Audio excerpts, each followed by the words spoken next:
What we wanted to do is give you a springboard to write music from.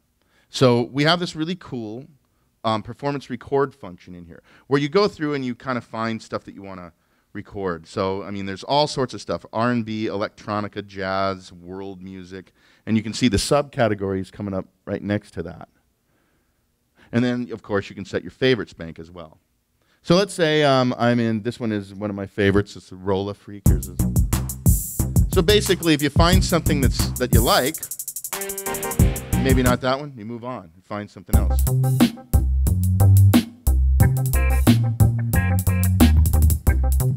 Or there's all sorts of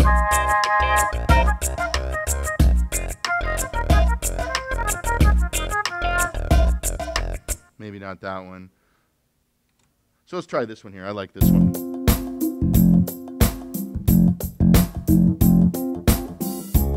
So let's say I'm playing around and I kind of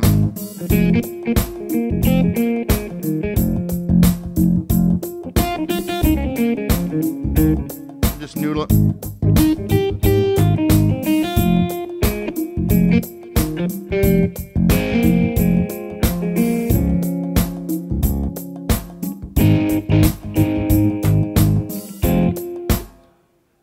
So being able to just hit a record button and say, I want to now record whatever to a pattern. So right now, you see that I have it set up to record to the pattern mode or the song mode. If I know that I'm going to do an entire song, I can point it at one of the songs in here, one of the blank areas in here, and I can record a whole song if I already know what I want to do. But in this case, I might want to just start with a pattern.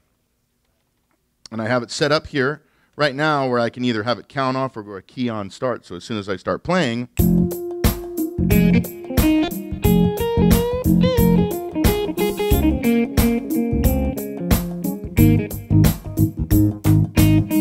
it's only going 4 bars because I said right there 4 measures. If I want to do an 8-measure section and so on, I can do that. Now when I go to the pattern mode, it takes me exactly what I just recorded, and now I can go over here and I can track things out.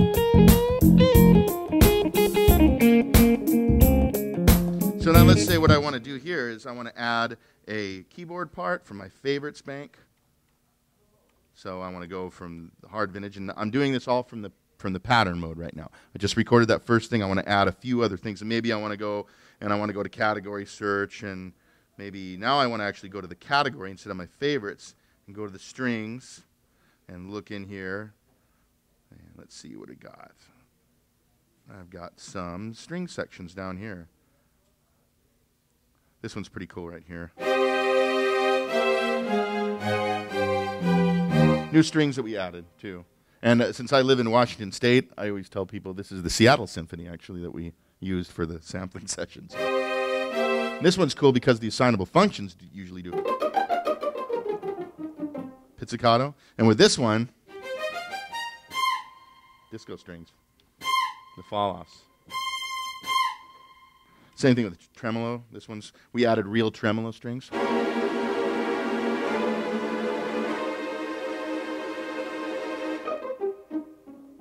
And then arco. But real tremolo instead of it done with modulation. But I don't think I want to do that one. I'll use this one. So I've got 6 keyboards.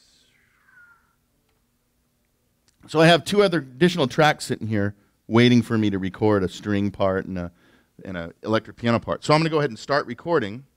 But right before I record, I'm going to hit the record button again.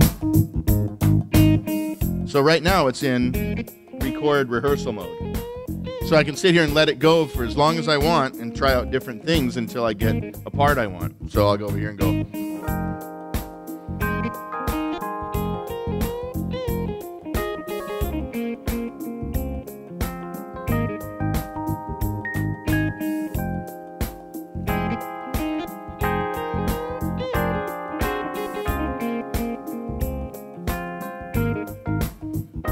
That's what I want. I want that chord there. Okay, so once I have something here,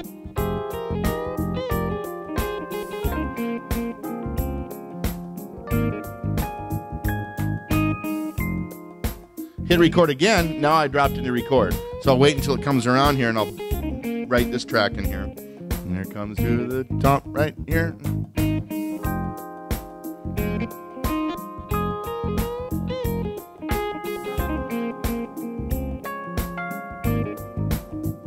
Probably have to change the chord in there in a second. So there's my track here. Now I can switch to my string track. Put it in record rehearsal mode.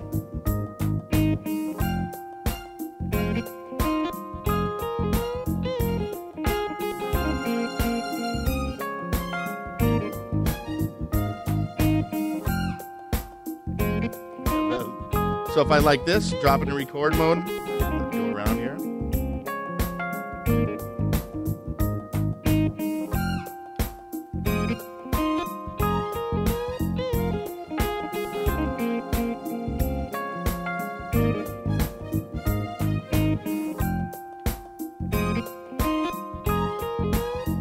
So I can set things up and now start editing stuff based on that original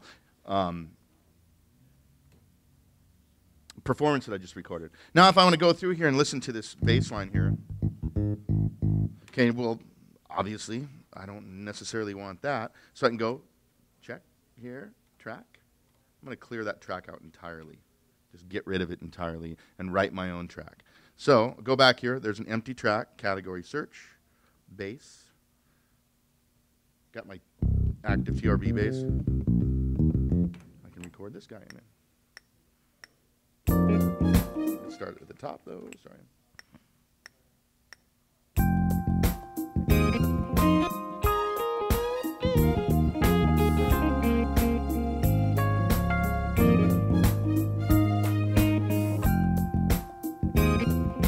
And so on. That's kind of the idea behind the performance record thing. So I'm going to do another thing here.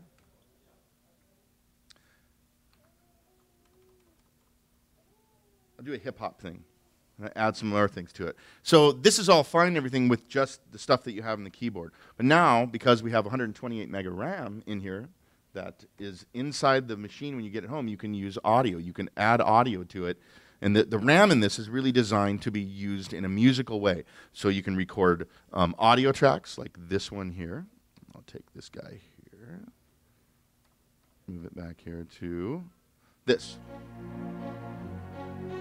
So all of this is all motif stuff. So now if I want to bring a vocalist in, plug the mic into the A to D input and... I'm running, I'm falling fast. Fear is leaving through an hourglass. Hands shiver when I hear your name. Never wanna be the one to blame. I don't wanna be without you again. I don't wanna lose this love again. So, adding audio stuff. Well, I am going to do a quick thing here with this little hip-hop thing. So with this guy, again, hit record. I'll pick two patterns this time. I'll do an A section and a B section. So we'll do this one first.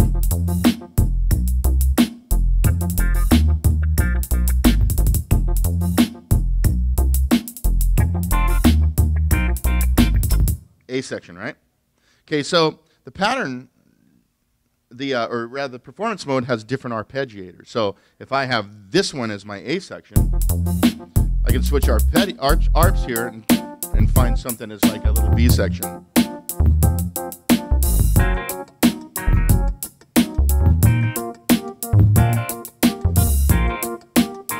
There's my B section. So I record this one in here to B.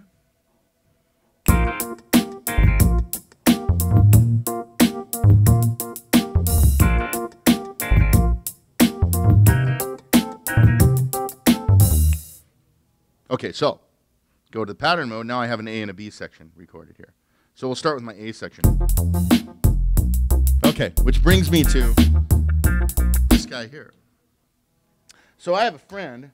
I went over to his house the other day. I was hanging out with him. It's Carl Wilson, my friend, the percussionist. So there's Carl playing his oudou drum.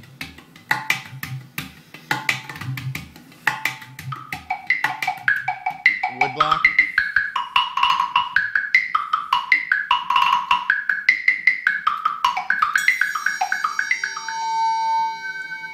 kind of a cool thing, little thing. He uses his mouth as a resonant filter. If you've ever seen that before, it's kind of a cool effect here. So I did that with the phone, with the iPhone. I went over and just re-recorded him and checked him out and stuff. Well, I also not only took film to show you what I was doing, I recorded him with just the iPhone, just the little mic inside here. There's a little recording application.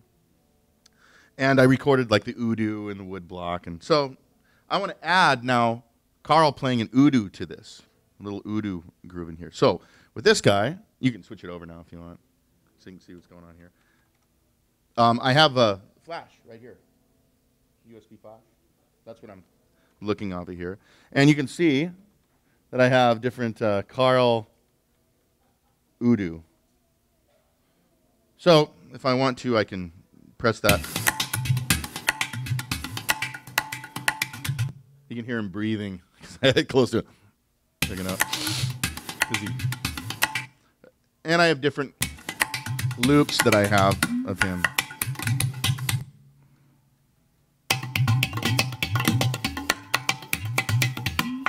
Little two-measure, little... You notice these are all wave files. So the XF reads both wave and AIF files. So I have them as wave files in here. So I'll get that first one here, Carl Udu Wave. I think this is the one I want. Yep, that's the one. So we'll move it down, wave, to part 16. That's track 16 in here. It's all the way over, away from everybody else. And I'm going to load it right in here. So we'll say load. Yes. Load super fast. Boom. Done. These are 44.1 16-bit waves. That's what it reads. And 44.1 16-bit AIF files. Easily convertible. This records AAC files. So how did I convert it? Well, iTunes. iTunes comes with it. You can use iTunes to convert anything, waves to MP3 and so on. So it gets cool here. So I got that one in there. Now I'm going to go to part 15 maybe, and I'll check out. There's his wood block. That's a funny instrument. He bought it from someone that used it for film, a Hollywood sound designer. That's where he got it from. Bought it for like $200 from this guy. So now I have both these waveforms. I've got, right? And I've got next one, track 15. Right? So what's there? Now there is something interesting about this. I have, this is my groove, right? And if I try playing this, it's not going to work. So we have a very cool thing in here. Integrated sampling. One of the things from the beginning of the motif was this idea of integrated sampling, which is being able to, see, samplers have always been used in the past to make instrument sounds, and maybe loops, but primarily very much instrument kind of things. So what we wanted to do with the original motif is take it to another level and make it into something where you could use it like a recording instrument that would do cool stuff with loops and to, you know, just sing a track like in that other song I just played. So with this one, there's Carl's Udu wave there. So I'm going to press the slice button.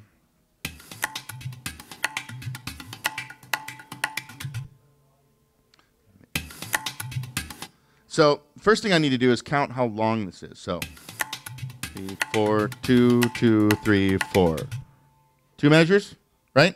1, 2, 3, 4, 2, 2, 3, 4. So as long as I know that little bit of information, I'll say measure, yes, 2 measures, apply.